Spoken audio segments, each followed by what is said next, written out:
I think sadly for the British people, I think it'll get worse before it gets better politically. If you're a political opportunist, you'd say that's a good thing. I think it's terrible for the country. But I think Labour will, and we're talking at this point in time, there'll be an election in the next 12 months, there has to be.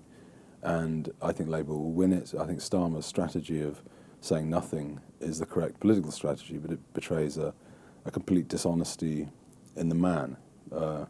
This is the man that tried to flip the biggest vote in political history in the referendum in 2016.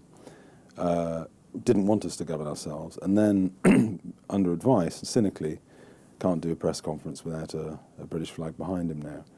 So I've never been able to understand what he believes on economics. Perhaps he doesn't understand that.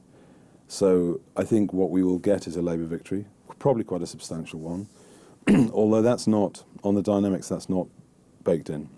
I'll explain why I think that's not the case. But so I think you'll get a Labour victory, and I think you'll get a form of government which is probably the worst combination you can have, which is a combination of neoliberal Blairist economics, which protects the status quo, ultra-free trade, no protectionism, no idea that the country might protect its key national assets.